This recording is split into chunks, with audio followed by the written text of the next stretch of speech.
Solombavambahoaka mahavita miaro ny harem-pireneny. Io no handrasan'ny firaisamonim-pirenena Alliance VOARY GASY andreo solombavambahoaka izay ho voafidy ny fafitony mbiroapolo ny volana May ho avy izao amin'ny maha firaisamonim-pirenena miaro ny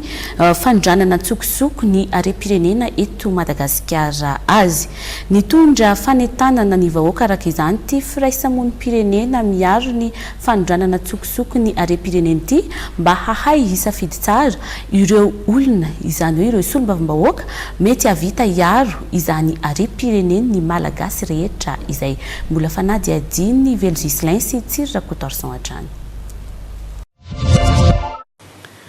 Ny firaisamonim-pirenena Alliance VOARY GASY amin'ny maha firaisamonim-pirenena miady amin'ny fandranana tsokosoko ny arena natoraly eto Madagasikara dia manentana ireo mpifidy amin'ny fifidianana solombavambahoaka ho avy mba hijery izay olona tena afaka iaro ny harem-pirenena. Tsy tokony ireo olona efa fantatra eny anivon'ny fiarahamonina eny fa efa mandripaka ny harem-pirenena sy manao fandranana tsokosoko izany no hoeny amin'ny lapan'ny antenimieram-pirenena indray hoy Andranto Razakamanarina.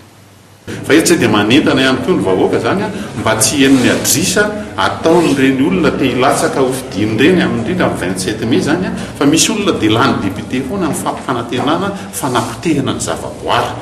Dia tsika nareo journaliste koa zany mpanao gazety dia mba na dia firehana politika ary ny akabeazanareo dia amin'ny tontolo iainana tsika tsy tokony hisy an'izay zany fa atsika rehetrarehetra ty Madagasikara ty fa mbola mitohy izao fandropahana izao dia tsy ho tapajana fa dia ho potika teraka ny firenena.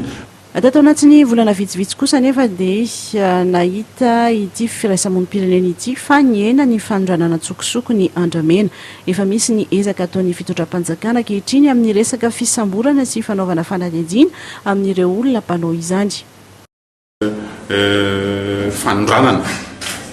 Fanondranana tsokosoko zany ny andramena eto Madagasikara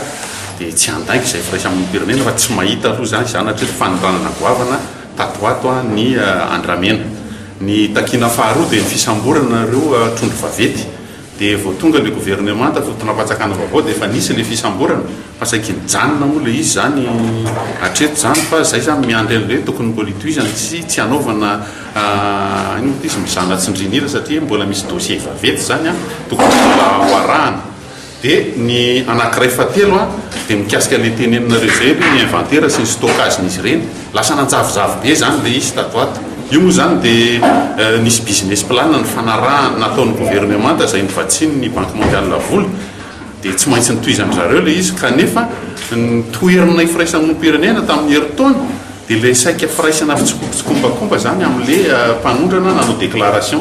dia tsy tafavoaka moa zany le tany sosi tamin'iny fa dia asa indray izay zavatra izy eo zany any toaty Afrika angamba natao le conférence des partis manaraka io amin'ny volana Jona dia miandy amin'izay zany tsika zay zany mino fa ohatra mbola tsy tafavoaka ihany zany le famparana satria tsy tena nandroso indrindra amin'ny resaka le inventaire sy le stockage.